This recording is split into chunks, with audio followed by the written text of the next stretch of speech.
Chers amis qui nous suivez de partout dans le monde, bonsoir ou rebonsoir. Comme promis, nous sommes chez vous pour parler d'un sujet qui est très cher, ou en tout cas qui touche beaucoup les cœurs des Rwandais. C'est le sujet du génocide. Génocide. Ici, on a ajouté un S ce soir. On va ajouter un S parce que notre invité de ce soir, qui malheureusement ne nous est pas encore arrivé parce que pour des raisons indépendantes de sa volonté, c'est-à-dire Maître Jean Flamme, a prononcé des mots devant les caméras d'un journaliste d'Igihe, un journal du gouvernement rwandais, parlant justement des génocides, parce que Maître Flamme disait que lui, il croit qu'au Rwanda, il y a eu au moins 4 génocides. Maître Jean Flamme, c'est pas n'importe qui, c'est un grand avocat, mais qui a fait toute une carrière dans le domaine justement de la justice internationale, qui a fait le tour de tous les tribunaux internationaux qui ont jugé des crimes de génocide dans le monde. Il a fait le tour et exercé des rôles, en tout cas différents dans tous les tribunaux. Donc, quand il parle qu'il y a eu au Rwanda plusieurs génocides, c'est en connaissance de cause, de par son expérience, de par sa connaissance du Rwanda et des problèmes rwandais. Voilà, mais comme il ne nous est pas encore arrivé, espérons qu'il arrivera, je suis avec l'ambassadeur d'Eximana Jean-Marie Vianney qui, lui aussi, a beaucoup réfléchi, a beaucoup écrit des livres, a fait des recherches sur le génocide du Rwanda. Et lui aussi, en tout cas, qui croit qu'il y a au moins plus d'un génocide au Rwanda. Donc, nous avons la chance d'être avec lui ce soir pour justement qu'il nous parle sur ce sujet. Ambassadeur d'Eximana Jean-Marie Vianney, Maître Jean Flamme n'est pas là, n'est pas encore là, mais vous avez entendu ses propos. Je ne sais pas si je dois vous les passer maintenant ou tout à l'heure, mais vous aussi, vous croyez qu'il y a eu, en tout cas, plus d'un génocide au Rwanda. Alors, peut-être que pour les commentaires, pour ceux qui n'ont pas vu ou entendu les paroles de Maître Flamme, même si malheureusement il n'est pas encore là, je pense sincèrement qu'il ne le sera pas aujourd'hui. Peut-être que vous pourriez projeter quelques phrases, pour que les gens sachent de quoi nous discutons. Même Oui, si je ne voudrais pas trop me lancer dans le débat là-dessus, tant que Maître Flamme lui-même n'est pas là, quoi. Ce serait l'idéal, mais on peut au moins ébaucher des pistes d'échange quand il sera là. Tout à fait, tout à fait. Et j'accepte votre proposition donc d'écouter d'abord ses propos devant la caméra du journal Gué et puis commenter cela après. Vous avez entendu ce que j'ai dit. Pour moi, c'est un dossier fabriqué, un de plus, sur ordre du régime à Kigali. Le procureur fédéral belge suit aveuglément ce que Kigali lui demande de faire et défend donc les intérêts de l'État belge. Et ces intérêts, lesquels sont-ils? Eh bien, la Belgique a abandonné son ancienne colonie en 1990 sous la pression de Jean Gaulle des libéraux francophones, en décidant de soutenir une bande de rebelles et de mercenaires qui étaient les FPR, qui allaient attaquer le Rwanda. Donc la Belgique a accepté ça. Je me sens mal dans ce procès. Eh bien, pour moi, il y en a 4, 4 génocides depuis 1990. Le génocide contre les Hutus et les Twa, qui ont été environ vous serez d'accord avec moi, entièrement exterminés, les Touaregs. Personne n'en parle. Personne ne parle du génocide contre les Hutus, comme on ne parle pas des Palestiniens, par exemple, de ce qu'ils subissent depuis la Nakba et depuis des décennies. Donc, on ne parle pas de ces gens-là. Le Congo, qui est-ce qui va donner justice aux Congolais? On ne le sait pas. Et la communauté internationale, pour la qualifier ainsi, ne s'intéresse pas à ces gens-là. Je dois dire des Belges aussi, je n'aime pas de devoir le dire, parce que c'est mon pays, et je n'accepte pas que ce pays se comporte d'une telle façon, en abandonnant son ancienne colonie. Juvenal Habyarimana était un ami du roi Baudouin. Il n'était pas un criminel, hein, loin de là.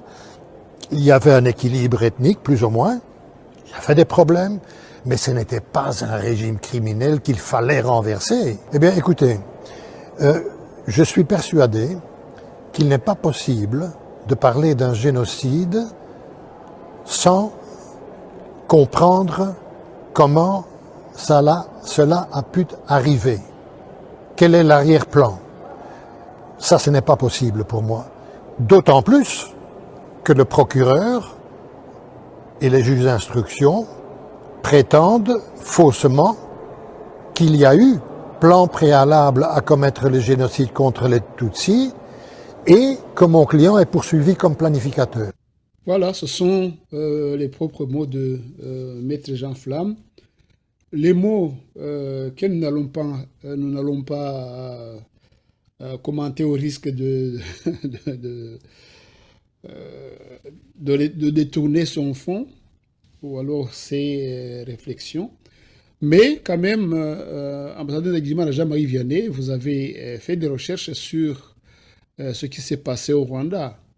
Vous êtes même, je dirais, acteur d'une certaine manière de tout ce qui s'est passé.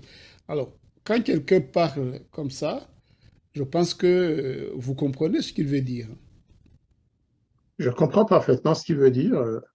Lui qui a suivi, comme vous l'avez introduit dès le départ, c'est quelqu'un qui a été mêlé au procès sur le génocide du Rwanda.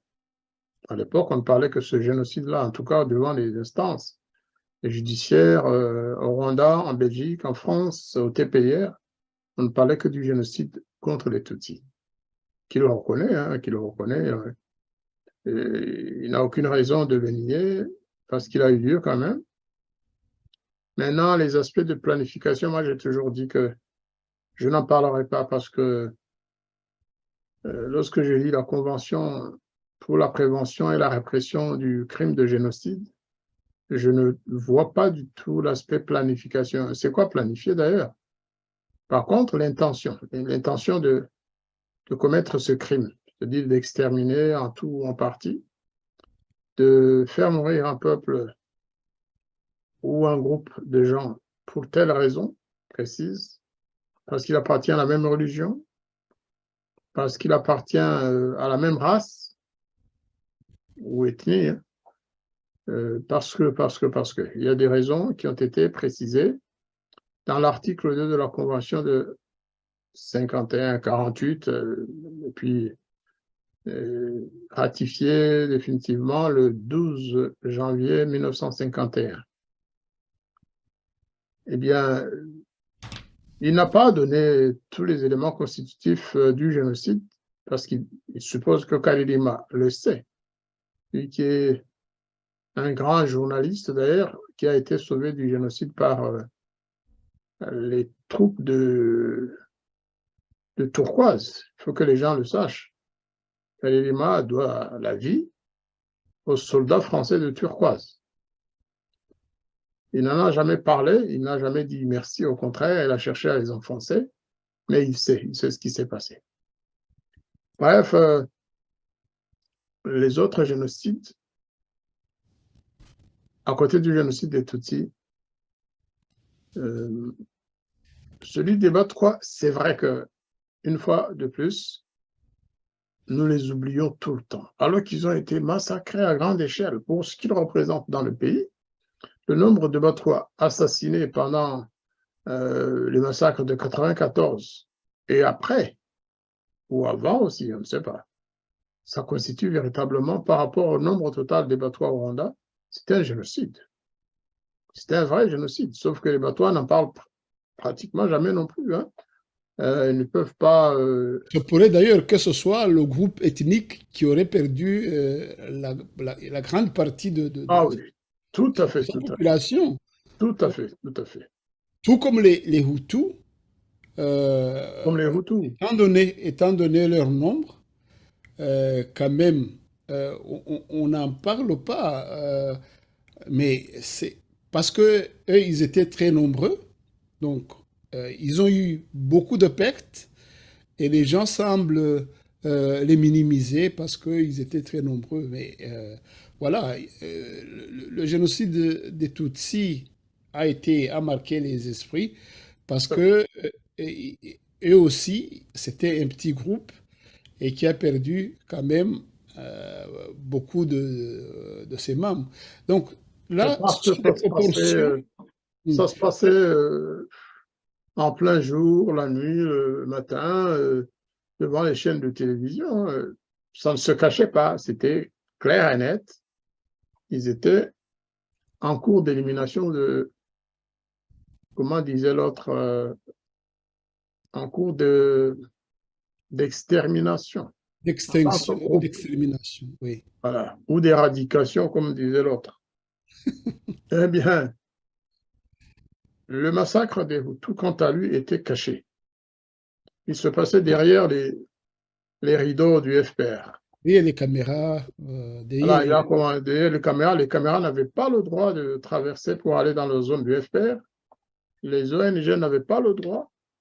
Les journalistes ordinaires n'avaient pas le droit, sauf quelques journalistes attachés à Kouchner qui le suivaient quand il traversait à partir de l'Ouganda, quand il accédait à la zone du FPR. Mais bien évidemment, ils ne pouvaient pas dire ce qu'ils auraient pu voir. Même lorsqu'ils venaient, le FPR ne tuait pas. Vous voyez? il est venu chez moi, je veux dire, dans mon orphelinat. Et ce jour-là, il y avait un enfant que nous baptisions qui était malade, qui était au terme de la mort. C'est Euh, ça. Dans notre tradition, quelqu'un qui va mourir sans être baptisé, on le baptise euh, au terme de la mort. Et Kouchner, cet enfant a survécu et Kouchner s'était porté parrain Ah, pendant le baptême de cet enfant. J'ai oublié son prénom, euh, cet enfant, parce que ouais, j'avais... il y avait des caméras peut-être aussi? Lui, il a peut-être des images. Il y avait des caméras, justement. Ah, ben, d'accord, parce que nous, un jour de 92 ou 13, lorsqu'il était ministre de la Santé et des Affaires sociales, hein, il nous avait dit, j'accompagnais le ministre Casimir Bizimungu chez lui, chez Kouchner, dans son cabinet, et parce qu'on aurait aimé qu'il vienne voir les réfugiés de Byumba qui étaient dans les camps des déplacés autour de Kigali. Il nous a dit, en répondant au ministre Bizimungu, il a dit, écoute, cher ami, je ne peux pas venir au Rwanda parce que c'est un conflit qui n'est pas suffisamment médiatisé. Quand je suis allé en Somalie, il y avait toute la presse. Alors, comme pour dire, lorsqu'il y aura plus de massacres, lorsqu'il y aura des caméras, alors je viendrai. C'est Kouchner qui avait parlé, mais laissons Kouchner de côté. Il ne faut pas taper sur lui tout le temps. Mais enfin, en tout cas, il faut croire que Kouchner le sait. Et tous les autres aussi savent qu'il y a eu un génocide contre les Hutus. C'est une évidence. C'est une évidence. Le nombre, ça aussi, ce n'est pas une préoccupation majeure, même si la vérité doit être dite. Lorsqu'on nous dit aujourd'hui, officiellement, on dit qu'il y a eu plus d'1 million de Tutsis morts. Mais enfin, sincèrement, sans devoir chicaner sur les détails des chiffres, je voudrais savoir où ils ont tiré le million de Tutsis assassinés par les génocidaires. Il n'y avait pas 1 million de Tutsis au Rwanda en 1994. Mais ça faisait 3 ans, l'USAID, les Nations Unies, avaient fait un recensement général de la population Tout à et fait. ils avaient trouvé, je ne sais pas, 600 et quelques millions de Tutsis C'est au total. normal, c'est normal. On n'est pas obligé de de grossir les chiffres pour prouver un génocide. On n'est pas obligé. Aujourd'hui, ils disent, non, écoutez, vous savez, il y a des rapports officiels. Je propose qu'on en parle un de ces 4 matins. Je voudrais bien venir pour exposer ce que je sais du rapport officiel sur le recensement sur le génocide des Tutsis. Un recensement qui a été officiel, qui a été organisé par l'État rwandais, le gouvernement rwandais. Est-ce qu'il existe? Parce que personnellement, il a existé. je n'ai jamais entendu parler. Il a existé. Ceux qui ont travaillé dessus me l'ont dit et ils m'ont laissé des éléments.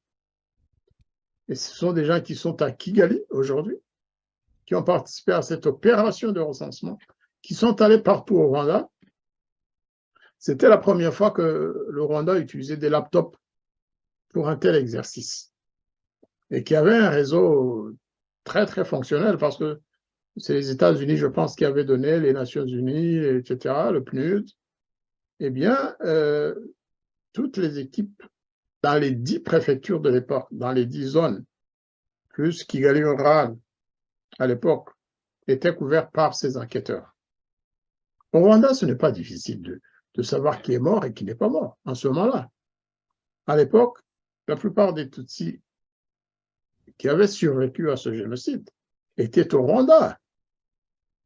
Ils n'étaient pas exilés lorsque ce recensement a été fait. Eh bien, ils allaient colline par colline, secteur par secteur, parce que ces subdivisions existaient encore, cellule par cellule.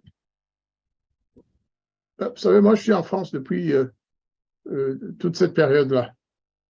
Mais je sais qui est mort sur notre colline pendant la période du génocide. Je sais qui est mort et je sais qui a survécu. Je connais les rescapés Tutsis sur la colline de Gihanga chez moi et de Mourourou en face, parce que je me suis renseigné.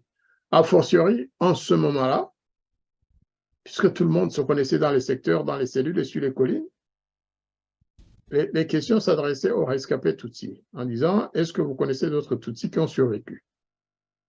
Pour qu'on s'en occupe. Ils disaient « Voilà, il y a tel, secteur par secteur. » Et tout ça a été noté sur les ordinateurs, sur les laptops. Et le soir, ils envoyaient le rapport à Kigali. Et le lendemain, ils poursuivaient dans le secteur voisin. Et à la fin, ils se sont retrouvés à Kigali de toutes les préfectures.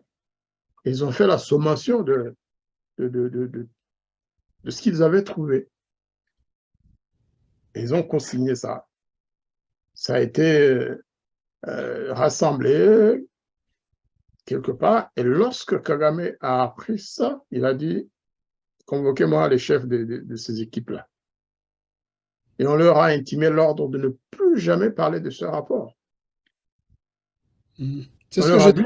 N'en parlez plus. On n'en parle pas. Vous n'avez rien fait. C'est là que les professeurs américains, là, les 2 professeurs américains qui ont fait une étude, qui ont publié d'ailleurs, en disant que les chiffres qu'on a eu. Voilà. Et ils ont raison, parce que moi, vous savez, j'ai le rapport. Pourquoi je dois le cacher? Je l'ai eu d'une dame qui était dans l'équipe qui a fait le tour de la préfecture de quelque part. Elle est au Rwanda, je ne vais pas la trahir, hein, mais elle m'a donné toutes les informations. J'ai ensuite eu aussi celui-là, il est parti, il est décédé, le docteur Nasson. Docteur Nasson avait tout. Il a participé très activement au suivi sur les rescapés, au niveau de Ibuka, au niveau des autres organisations, et au niveau aussi parce que lui, il était chargé de soigner les traumatismes post-génocide.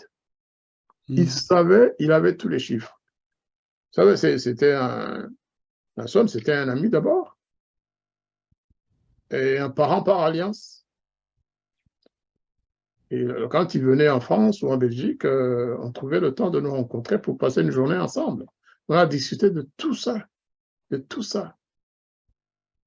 Au début, il ne voulait pas, il n'a pas aimé mon livre. Paul Kagame a sacrifié les Tutsis. Je lui ai dit, mais Nasson, est-ce que tu l'as lu? Il m'a dit, non, je n'ai même pas envie de le lire. Parce que de toute façon, on est mort. Il disait, trois rap fouillés, nous, on dit. Au moins, je lui ai dit, Nasson, il y a beaucoup de choses que tu ne sais pas. Alors, il a pris quelques livres, il a bien caché dans sa valise, il est allé au Rwanda, et quand il a fini de le lire, il m'a envoyé un message en me disant, tu as totalement raison, il y a plein de choses que je ne savais pas. Il y a aussi plein de choses que tu ne savais pas que je ne voulais pas te dire en ce moment-là. On en parlera la prochaine fois. Donc, on s'est retrouvés. Vous savez qu'on a organisé aussi des colloques et des séminaires ensemble avec leur association. Il m'a dit beaucoup de choses. Il m'a dit, sur les chiffres, c'est la vérité. On a empêché les gens d'en parler. Oui, On a je sais empêché que les rendre compte de la Commission les deux nationale. professeurs que vous évoquiez tout à l'heure, les deux professeurs Stan et Davenport, les deux Américains, Exactement. ils sont allés sur le terrain, ils ont fait des compilations, ils Ah oui. ont... Ils étaient avec certains membres de cette commission d'ailleurs. Oui. Ils savent tout. Ils ont tous les chiffres. Ils ont publié leur travail et ils ont eu fort affaire avec le gouvernement Ils ont rwandais. eu quelques heures pour déguerpir. Donc, il ne faut pas qu'on nous monte. C'est là vraiment que les Rwandais, surtout les Tutsis, doivent se ressaisir. Il ne faut pas suivre Kagame aveuglément. Non, non, il a fait tuer les gens, il a sacrifié les gens, il continue à le faire. Il est temps qu'on lui fasse payer ce qu'il a fait à notre peuple. Et donc, le génocide des Tutsis, il a eu lieu. Déjà dans mon livre, Paul Kagame a sacrifié les Tutsis, je reconnais les deux génocides. Hein. C'est pourquoi j'ai eu un procès après ça. J'ai eu un procès parce qu'on me reprochait d'être négationniste, alors que non, je ne nie rien, moi, j'affirme au contraire qu'il y a un deuxième génocide. Devant les juges, j'ai dit, je n'ai pas nié le génocide des Tutsis. Au contraire, j'apporte des preuves, lisez mon livre, que ce génocide contre les Hutus a eu lieu, mais aussi que Kagame a une responsabilité dans les deux génocides. Et en ce moment, je parlais bien sûr aussi du génocide contre les Hutus en RDC. C'est peut-être un des génocides que Maître Flamme disait, parce qu'il y en a eu 4. 3 au Rwanda contre les Hutus, les Trois et les Tutsis, et un 4e au Congo. Je suppose que c'est cela qu'il voulait dire. Et donc, en tout cas, c'est ce qui est visible à tout le monde, parce que les deux ethnies qui étaient au Rwanda, que le FPR a quand même massacré, il y a les témoins, il y a surtout les transfuges du FPR qui le relatent très, très clairement. Il y a comme vous le disiez tout à l'heure, les Rwandais se connaissent sur les collines. Si le FPR a tué 2 de ses enfants, 3 de ses frères, voilà, c'est vite fait. Et ils se retrouvent tous les Hutus. Et puis c'était, bon, j'entends souvent, vous aussi vous l'avez dit, que le FPR lui, il a travaillé dans la clandestinité, que personne n'a vu ses crimes. Non, moi je dis non. Il a fait aussi au vu et au su de tout le monde. Il a rempli les stades, il ah oui, a... mais pas au su de tout le monde. Hein. Bon, Parce que pour les celui qui victimes, veut nier, les, celui qui veut le nier, voilà, il peut le faire. On ne peut tout à pas fait. le contraindre d'accepter ce qu'il voit. Mais ne me dites pas qu'à Kibéro, où il y avait les caméras, où il y avait les témoins des Nations Unies, que c'était dans la clandestinité, dans Non, l'obscurité. non, non, non. Je parle, moi, quand je dis que le génocide du FPR a été en partie fait derrière les rideaux, c'est le génocide qui a été commis sur les territoires qu'il occupait avant la prise du pouvoir. C'est-à-dire à Byumba, Ruengeri. À Ruengeri même, il y a eu un problème à un moment donné. Les images ont été vues à la télé en Europe. Mais Byumba, jamais. Je vous dis, même la fameuse commission internationale neutre, disait-on à l'époque, qui venait relater, documenter les atrocités commises par les deux parties au conflit, c'est-à-dire les FARC et le FPR, en janvier 1993. Même en ce moment-là, le FPR a refusé l'accès à son territoire, à cette commission internationale qui était pourtant composée de ses amis. Parce qu'on l'a su après, tous les membres de cette commission dite neutre, c'est pourquoi j'ajoute toujours dite neutre, étaient pro-FPR. Il y avait Carbonard, oh là là, Carbonard qui avait décrété le génocide en novembre 1992 à la télévision sur France 2. Il avait pleuré devant le public français en disant qu'il y avait un génocide en cours au Rwanda. 92, s'il vous plaît. Il y avait Éric Gilet, maître Éric Gilet, qui est aujourd'hui un des avocats de Paul Kagame et du FPR. Il y avait la FIDH, M. Baudouin qui participait, je pense, à cette mission. Il y avait Alison Desforges, c'est des gens qui n'ont jamais été contre le FPR comme tel. Donc le FPR a refusé. Matata était avec eux. Il peut vous raconter. Le FPR a refusé que des témoignages soient faits devant cette commission, alors que côté gouvernemental, le président Abiyarimana avait donné l'ordre de mettre à la disposition de cette commission tous les moyens dont ils avaient besoin. Les véhicules, l'essence dans les voitures ou les jeeps qui devaient Ils ont fait le tour du pays, comme ils voulaient, aux frais du gouvernement, non pas pour les corrompre, mais pour faciliter la tâche à cette... D'ailleurs, c'est les Nations Unies qui avaient demandé ça. Et le FPR a refusé même de les faire entrer. Il les a reçus pendant 1-2 heures, pas loin à la frontière de leur territoire occupé, et devant les témoins, entre guillemets, qui étaient choisis par le FPR. Il y avait des militaires armés qui avaient la caméra, qui filmaient tout. Comment voulez-vous qu'on parle ensuite de rapports ou de collecte de données, de documentation sur les massacres commis par le FPR? Ce n'est pas possible. Parce que quand ils ont documenté les crimes ou les atrocités commises du côté gouvernemental, il n'y avait pas ni les FARC, il n'y avait pas ni les chefs des miliciens, ni le gouvernement, non. C'était juste les membres de cette commission, plus les Rwandais, dont Joseph Matata, qui était là pour les guider aussi, pour leur montrer où vous pouvez être, voilà, c'est pas...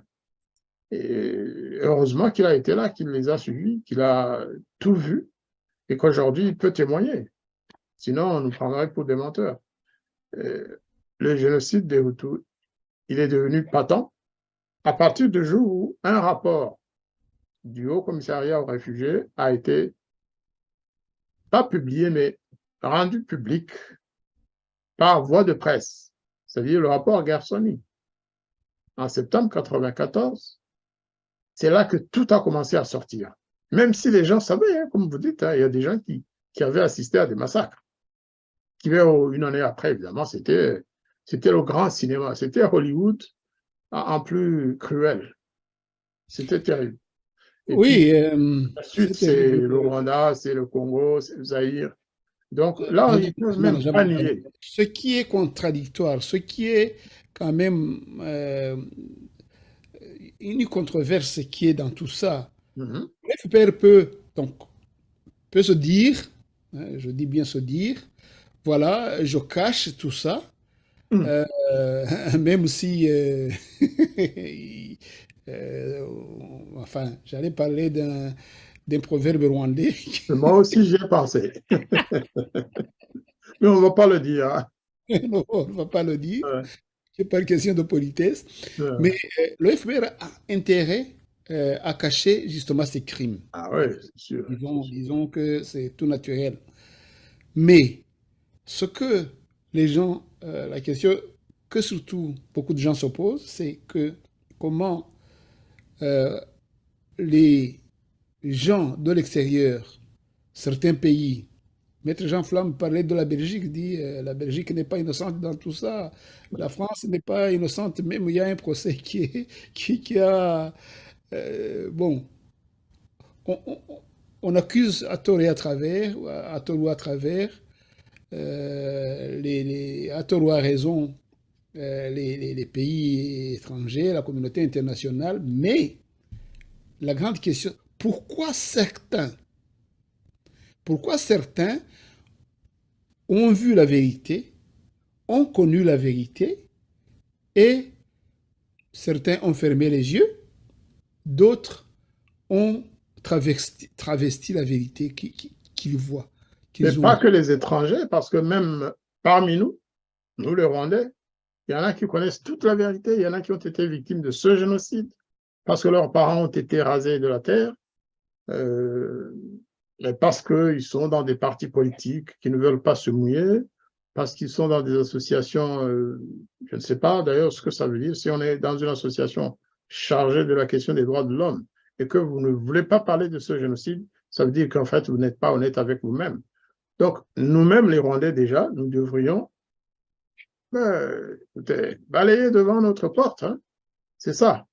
Quant aux capitales européennes, Tchani, comme on dit l'autre en Kinyarwanda, quant aux États-Unis, quant à l'Angleterre, quant à l'Australie et à certains autres pays, eh bien, ils ne veulent pas, ils n'ont jamais accepté qu'on en parle, tout simplement pour éviter d'être mouillés dans cette affaire. Prenez les États-Unis, déjà en 1994, les institutions de Bill Clinton à tous ses ambassadeurs et représentants à l'étranger, en leur disant ne parlez jamais de génocide, parce que si on utilise ce terme, eh bien, les États-Unis seront obligés d'intervenir. Déjà, cette responsabilité d'avoir laissé aller, et aujourd'hui, le seul pays qui a osé intervenir, je ne sais pas d'ailleurs ce qui a pris la France de Macron depuis quelques années, c'est celui-là qui se présente comme le fautif, comme ayant eu des responsabilités que la France n'a jamais eues dans ce génocide.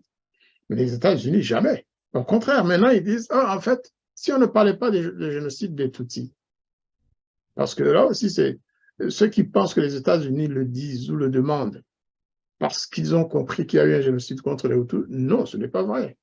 C'est pour éviter une fois encore qu'on rappelle leur responsabilité dans ces 4 génocides, comme dit Maître Flamme. Moi, jusque-là, je ne parlais pas de 4, je parlais de 3, ou plutôt de 2, parce que le génocide des Hutus a commencé en 90 à Byumba, il a continué au Congo, et il se poursuit aujourd'hui. C'est comme ça que moi, je vois l'aspect génocide. Ce n'est pas quelque chose de figé.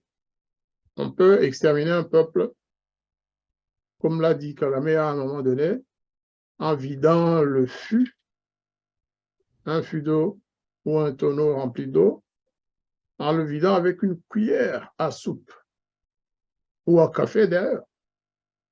Celui-là, je l'appelle un génocide, un seul, qui a eu comme territoire, voilà, qui s'est commis au Rwanda et en RDC ex-Zaïre. Pour moi, c'est un seul génocide. Il ne faut pas non plus saucissonner les génocides. Non, non, c'est le même auteur, le FPR, qui a commencé en 90, qui a tué au Rwanda les Hutus, qui les a massacrés parce qu'ils étaient Hutus, qui les a poursuivis au Congo. Donc, on ne va pas diviser le génocide en deux parce qu'ils ont traversé la frontière. Je crois que vous avez raison, parce que même le génocide des Arméniens ne s'est pas passé En dans un un jour. territoire. Il y a eu différents endroits, oui. Même le génocide des Juifs, il s'est passé en Allemagne, il s'est passé en France, il s'est passé en Pologne, il s'est passé dans d'autres pays. Mais on ne va pas dire, oui, comme ce génocide a été commis dans 4 pays, donc il y a eu 4 génocides contre les Juifs. Non, non. Le droit a des limites aussi. Et moi, je suis de cette école qui ne veut pas qu'on saucissonne la mort des gens. On a tué les Hutus parce qu'ils étaient Hutus au Rwanda et au Congo, ex-Zaïre. Donc pour moi, c'est un génocide. Mais ce n'est pas le plus important. Je pense qu'on est d'accord avec Maître Flamme. Au moins, il reconnaît que ça constitue un ou des génocides. C'est ça l'essentiel. Maintenant, quand nous insistons, là, je vais parler au nom des bâtisseurs du pont interrwandais, Rwanda Bridge Builders, qu'on appelle ainsi ABB. Si nous avons insisté pour prendre cette décision de reconnaissance du génocide contre les Hutus, un seul génocide contre les Hutus depuis 1990 et qui se poursuit aujourd'hui, ce n'est pas pour égaliser, ce n'est pas pour... non, pas du tout. c'est une question de droit et de justice. C'est une question aussi de traitement égal de tous les Rwandais. Demain, on pense à demain, nos enfants, nos petits-enfants, qui vont garder cette affirmation dans leur tête qu'il y a eu un génocide contre les Tutsis. Oui, c'est vrai, mais qu'il est interdit de parler des Hutus morts. Vous imaginez un peuple qui vit dans cette hantise de vouloir dire la vérité, mais on dit non, non, non, non, non. En ce qui vous concerne, on ne dit rien. Vous n'êtes pas des êtres humains, en fait. Donc, on ne le fait pas par obsession terminologique ou juridique. C'est pas par juridisme non plus. Il y a d'autres écoles qui disent qu'il faut d'abord prouver la planification. Nous, on ne reconnaît pas cette notion de planification. Dans la Convention internationale, on parle d'intention. Et l'intention, on la prouve. C'est un faisceau d'éléments qui prouve qu'il y a eu l'intention d'exterminer un peuple. Et nous les avons, ces éléments. Ces faisceaux, nous les avons. Et donc, la planification, c'est plus quelque chose d'aggravant. Si on prouve vraiment qu'il y a eu une planification, vous savez, le génocide des Tutsis qui se faisait en plein air, on n'a jamais prouvé qu'il y ait eu planification. Et je crois qu'il n'y en a pas. Même au tribunal pénal international pour le Rwanda, à Arusha, ils ont creusé pour pouvoir prouver cet élément de planification. Non. Ils n'ont pas trouvé. Ils n'ont pas trouvé, mais ça n'empêche pas qu'il y ait un génocide. Il ne manquait pas les moyens, ces gens-là, pour... non, non, tout à fait. J'allais vous poser une petite question pour conclure, parce que nous allons clôturer notre émission ici, de l'appellation, justement, qui est en vogue, qui est dans tous les archives, par-ci, par-là, dans le monde, et une appellation qui est contestée par certains. Vous en avez parlé, certains se sentent coupables et se cachent derrière ces appellations. Pour ne pas répondre à certaines responsabilités. Ça, c'est vrai. Mais si vous pouvez compléter parce que cette appellation que les gens, certains, ils s'octroient à cette appellation, d'autres disent, voilà, nous, on ne l'accepte pas.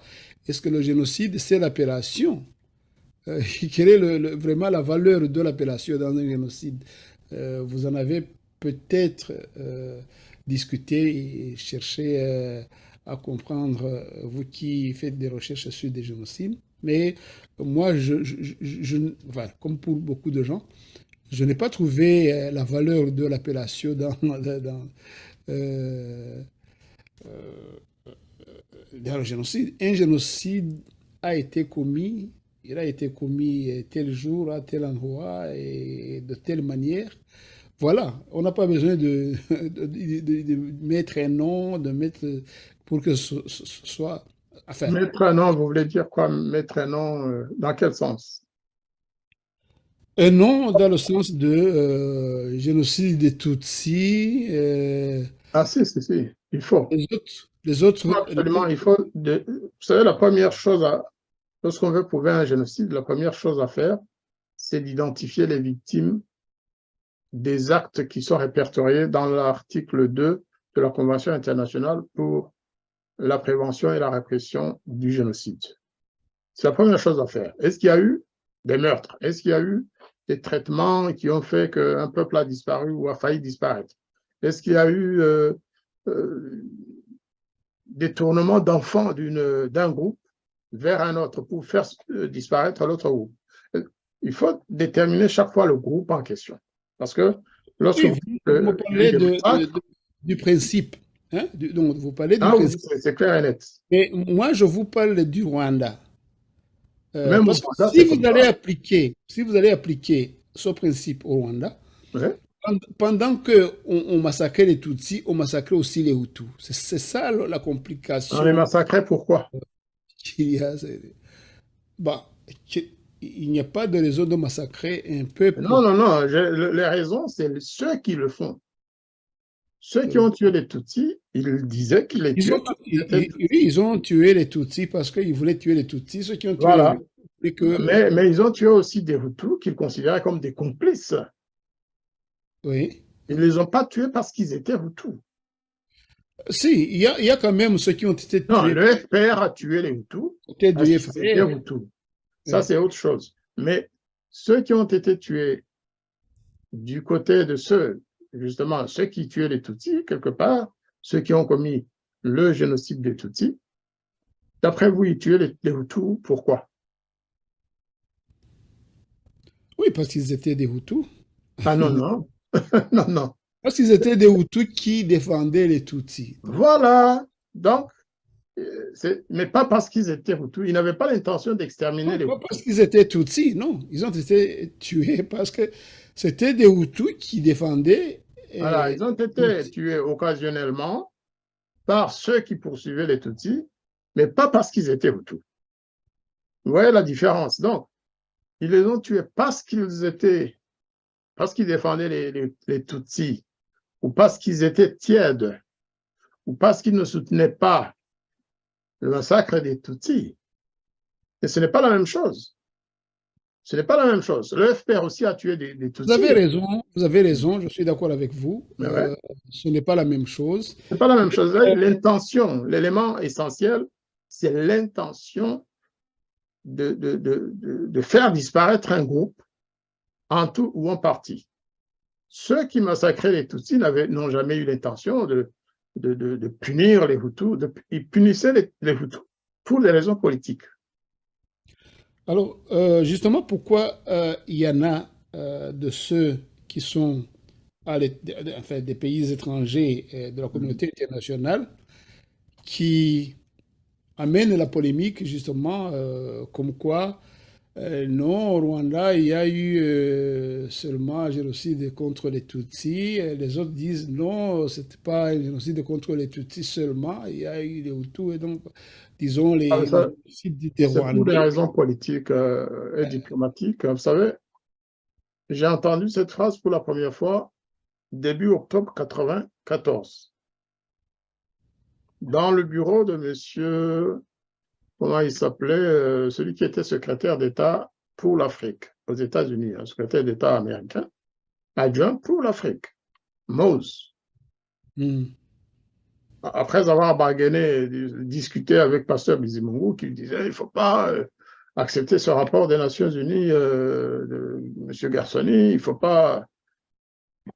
Alors Mose lui a dit, parce que c'était un grand diplomate, c'est le premier grand diplomate noir que j'ai connu, il lui a dit écoutez, Monsieur le Président, ben, écoutez, vous nous demandez de vous aider, mais vous allez donner quoi? Comme ça, hein? J'étais là, à côté du président. Il a dit aidez-nous à vous aider. Et le président Bizimungu a dit qu'est-ce que vous voulez dire? Le secrétaire d'État adjoint américain lui a dit arrêtez les massacres actuels. C'est-à-dire, en fait, arrêtez le génocide qui a commencé, parce que lui croyait que c'était les massacres contenus dans le rapport Gersony qui constituaient le début du génocide. Mais il savait aussi que à Byumba, le génocide avait commencé depuis 90. Certainement, il le savait. Parce que Alison Desforges, qui était quand même très proche du gouvernement américain, du Pentagone et de la Maison-Blanche et de partout, Alison Desforges venait de sortir un rapport le 20 septembre 1994. C'est le premier rapport de taille et d'importance qui est sorti sur les crimes commis par le FPR au Rwanda après la prise du pouvoir par Kagame. Et donc, Mose dit à Pasteur Bizimungu, aidez-nous à vous aider. Le pasteur dit, pourquoi et comment? Il a dit, arrêtez les massacres et nous allons bloquer le rapport Gersony. C'est-à-dire, s'il n'y a plus de massacres, celui-là ne sortira pas. Parce que Bizimungu, sa préoccupation, c'était si vous acceptez que ce rapport sorte, nous aurons des soucis en tant que gouvernement et l'instabilité va reprendre. Moi, j'avais fait mon devoir le 24 septembre, le rapport Gersony, avec ma complice Alison Desforges. On l'avait refilé au Washington Post et à New York Times, qui avaient publié ça. Et donc, ça avait créé une psychose à Kigali, donc, en disant, nous venons de dire que nous avons combattu les génocidaires et nous voilà remis dans le même sac que les génocidaires, nous voilà concernés, accusés, seulement 2 mois après. Vous voyez, en fait, c'est tout un débat extraordinaire.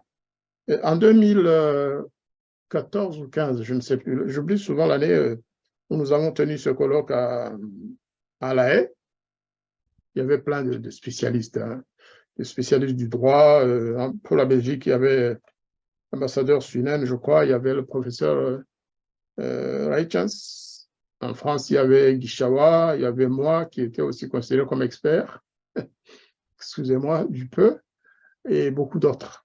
Il y avait le général Dallaire, Ah, il y avait aussi. son adjoint ghanéen, le général, comment il s'appelait là, le Ghanéen, un grand général et gros. Et on a fait le tour de table. Il y avait aussi une délégation de Kigali qui était conduite par Bizima, un agent d'ambassade d'ailleurs, qui comprenait aussi Patrick Mazimpaka. Mazimpaka qui m'a dit un jour, fais attention, ils sont en train de surveiller ta chambre. Il m'a dit ça, Patrick Mazimpaka. À l'hôtel où nous étions, il m'a dit, ils sont en train de chercher à connaître le numéro de votre chambre. J'ai déménagé 3 fois pendant les 3 jours où je participais à ce colloque. Pour vous dire que ce n'est pas d'aujourd'hui qu'on nous chasse, qu'on cherche à nous tuer ou à nous nuire. Et donc, pendant ce colloque, cette conférence internationale sur la justice, la question c'était pourquoi la communauté internationale n'a rien fait pour arrêter les massacres du Rwanda. C'était là le thème central.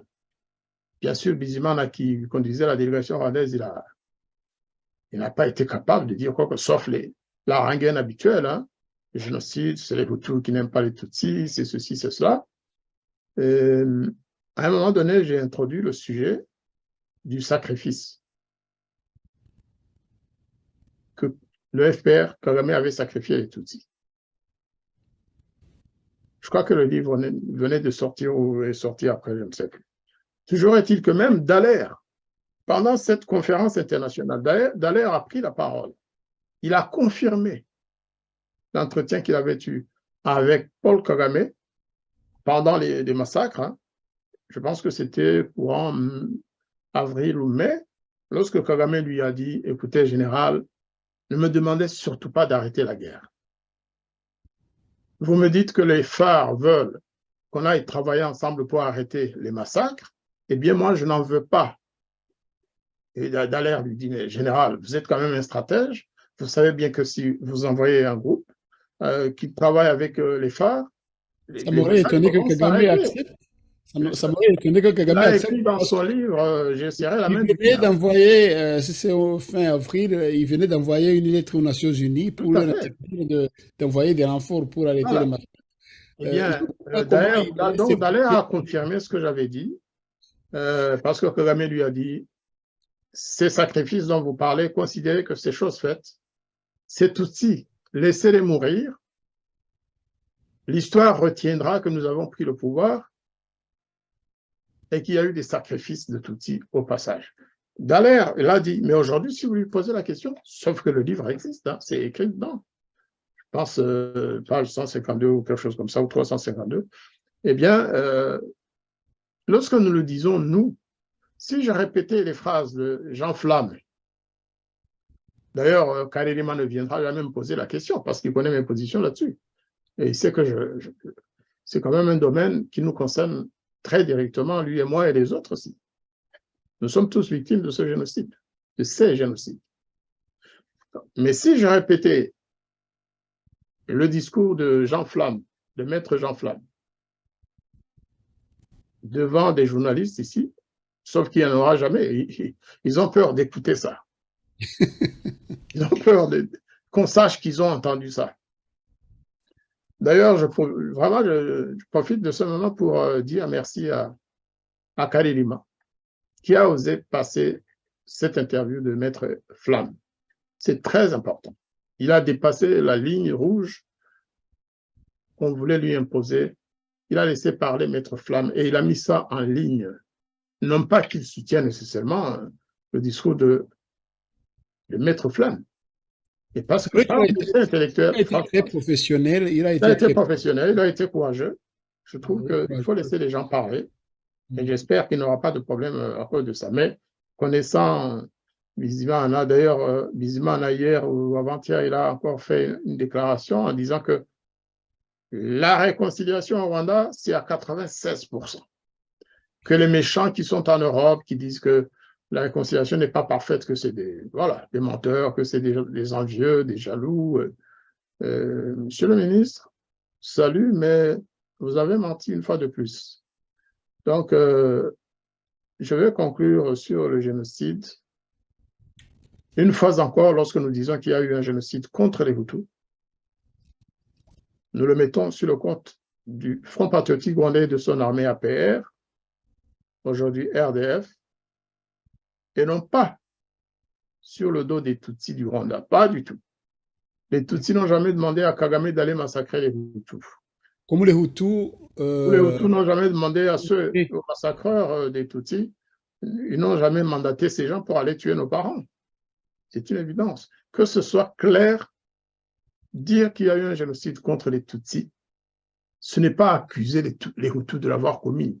C'est quelques Hutus avec des Tutsis d'ailleurs, avec des Tutsis qui étaient avec eux. Robert Kajuga, c'était le président des Interahamwe, on ne le lira jamais. C'était le président des Interahamwe. Il y avait d'autres Tutsis peut-être dans le groupe, certainement d'ailleurs, qui ont participé au génocide. Pourquoi? Pour quelle raison? Je ne sais pas.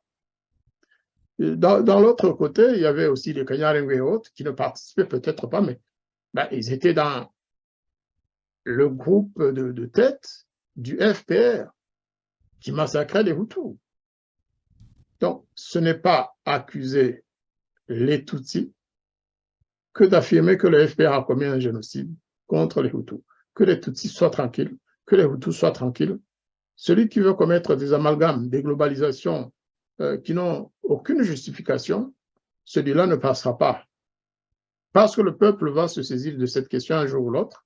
Il y a beaucoup de Tutsis aujourd'hui qui disent, mais en fait, ils nous ont eu, ces gens du FPR. J'ai écouté l'autre jour la belle-sœur d'Assina Paul, celle qui est au Canada. Elle a fait un discours extraordinaire en disant, mais si on avait su tout ça avant, on n'aurait même pas soutenu le FPR. Et beaucoup de Tutsis aujourd'hui, même ceux de l'association Igichumbi, des anciens d'Ibuka, ils disent, mais le FPR s'est moqué du monde. Et avant tout, des victimes, des parents des victimes, aujourd'hui encore. Le FPR est en train de massacrer des Tutsis par centaines, par milliers. Pourquoi? Juste pour garder le pouvoir, parce qu'ils considèrent que les Tutsis de l'intérieur, d'ailleurs, les rescapés Tutsis, c'est ceux qui étaient au Rwanda avant 1994. Le temps, c'est le meilleur allié de la vérité. Tout à fait, tout à fait. La vérité vient. Les mensonges, chaque fois, échouent devant le temps. Je suis certain qu'un jour, ceux qui affirment qu'il y a eu un génocide contre les Hutus et contre les Tutsis, parce que, par exemple, nous, au sein de RBB, les bâtisseurs du pont interrwandais, nous reconnaissons les deux génocides. Il y a d'autres qui sont dans Ibuka ou dans Igichumbi, qui bien sûr reconnaissent, parce que ce sont des rescapés de ce génocide, le génocide contre les Tutsis. Il faudrait juste un petit pas pour que sur un pont, qu'on se retrouve quelque part et qu'on en discute, qu'on leur dise, les gars, ce n'est pas vous qui êtes concernés, c'est le FPR. Même ceux d'entre vous qui étiez membres du FPR, s'ils n'ont pas assassiné des Hutus, Qu'ils viennent dans les studios de Radio Rumuri, nous discutons clairement de tout ce qui s'est passé, sans tabou, sans arrière-pensée. Je pense que le Radio Rumuri, le CCSR, c'est le terrain par excellence, avec bien sûr RBB, parce que pour rassembler toutes ces idées, faire rencontrer toutes ces personnes pour dire la vérité. Et la vérité aboutira à cela. C'est qu'il y a eu un génocide contre les Tutsis, c'est qu'il y a eu un génocide contre les Hutus qui se poursuit aujourd'hui, y compris en RDC d'ailleurs, les Hutus congolais. Et les Congolais. Concluons, ambassadeur Jean-Marie Allons Vianney. conclure, parce que si on commence à parler de ce sujet, c'est jusqu'à 2 heures du matin. Oui, je sais. Concluons par quelques phrases, si vous voulez bien, pour parler justement de cette de ces frustrations qui sont créées par la non-reconnaissance de certaines souffrances des Rwandais, de certains groupes, l'extra-reconnaissance des souffrances des nôtres. C'est quelque chose de très grave que beaucoup de gens semblent ignorer et qui pourrait être vraiment on parlait de la préparation ou alors de l'intention de commettre un génocide. Mais ça, moi, je dis que c'est la préparation d'un futur génocide parce que quand on prend une partie de la population et qu'on la surprotège et qu'on lui donne tout ce qu'il faut et une autre partie, on l'opprime, on tue dans cette... ces non-droits, je pense que c'est une bonne préparation d'un génocide pour le futur, pour nos enfants, pour nos petits-enfants. Concluons sur cette réflexion en quelques phrases, ambassadeur Guillaume Jean-Marie Vianney. Vous avez pleinement raison, parce que lorsqu'un gouvernement, un régime, veut convaincre une population, une partie de sa population, qu'elle n'a aucune valeur, qu'elle n'a même pas le droit à la mémoire des siens, qu'elle n'a pas le droit de commémorer ou même de rendre hommage aux morts de sa famille. Karasira en est l'exemple aimable. Lui, il est en prison tout simplement parce qu'il a révélé que le FPR avait assassiné ses parents. Il y en a beaucoup d'autres. Pensez à 6 millions de Hutus qui courent à travers le monde, qui ont perdu leurs parents, leurs enfants, leurs frères, sœurs, qu'on poursuit à l'étranger pour les tuer. Et en leur disant, de toute façon, vous êtes des chiens. Nous vous avons asservi pendant 400 ans, sinon plus. Fermez votre bouche, ne parlez plus de rien, vous n'avez droit à rien. Mais comment éviter autrement la haine? Ce n'est pas possible. Ils sont en train d'ensemencer quoi? Vraiment. Ils injectent la haine dans les esprits. Moi, je n'ai jamais connu ça avant. Même à l'époque des Ignési, dans les années 63, 4, 5, 7, 8, on n'a jamais ensemencé comme ça. On n'a jamais demandé à la population de haïr les Tutsis ou de les mépriser autant. Il y a eu des cas. Il y a eu des massacres des Tutsis dans le pays. C'est ce que disait Maître Flamme dans ses propos. Il dit, mais Habyarimana qu'on a diabolisé, mais il n'a jamais été aussi criminel que... Non, même pas. Mais le sont, lui, on lui a dit des choses aussi. Parfois, il utilise une terminologie qui n'est pas la bonne. Il dit qu'il n'a jamais été aussi criminel. Habyarimana a provoqué, le président Habyarimana a sans doute commis des crimes en 1973 et suivant jusqu'en 76-17 contre les personnalités politiques Hutus. Mais jamais, moi je l'affirme, et j'aimerais avoir un contradicteur, je l'ai souvent dit d'ailleurs sur cette radio et sur d'autres, j'aimerais que quelqu'un me dise quel Tutsi a souffert politiquement du pouvoir de Habyarimana. Ce qu'on appelle aujourd'hui discrimination, vous savez, il n'y a pas que les Tutsis qui avaient des problèmes au niveau de l'administration ou des écoles ou ailleurs. Mais jamais, un Tutsi n'a jamais souffert, n'a jamais été persécuté pour des raisons politiques dans ce pays sous Habyarimana. Jamais. Jamais.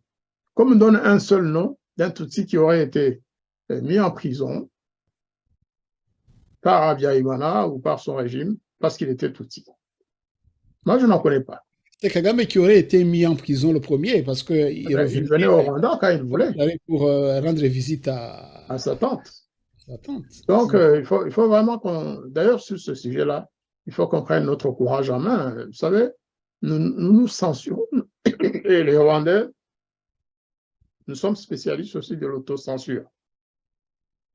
On n'ose pas parler du régime de Kayibanda parce que ce n'est pas bien, c'est quand même le père fondateur de notre République. On n'ose pas parler de Habyarimana parce que oui, ça ferait mal à certains, mais le jour où il sera question de parler d'histoire entre nous, il faut absolument le faire. Mais ça sert à quoi aujourd'hui? Moi, je ne suis pas de ceux qui vont commencer à taper sur Habyarimana ou sur Kayibanda, jamais, juste pour faire plaisir à Kagame, jamais. Ce n'est pas le moment. Ce n'est pas Non, le ils ne sont moment. pas des saints, ils sont pas des saints, mais Pas du tout. il faut Mais, mettre vraiment, mais j'ai autre chose à faire.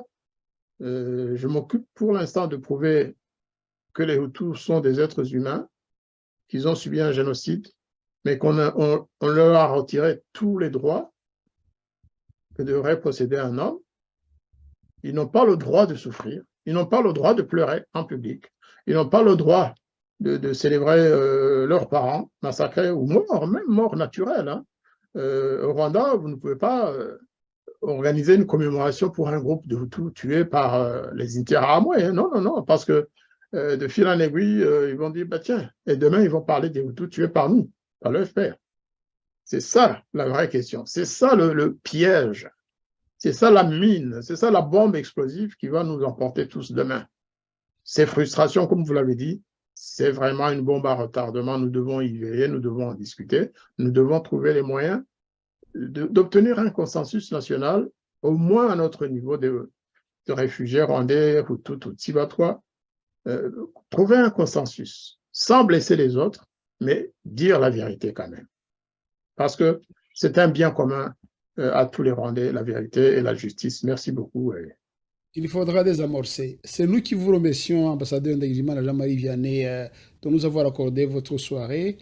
L'autre invité qui n'a pas été ici, mais il nous a été quand même utile parce que il nous a entraîné à parler encore une fois, à réfléchir encore une fois. Donc, même sans sa présence, il a joué un rôle dans cette émission et nous lui en remercions Tout à fait. vraiment. Et nous espérons que nous trouverons le temps aussi de l'écouter dans nos studios devant nos caméras. Voilà.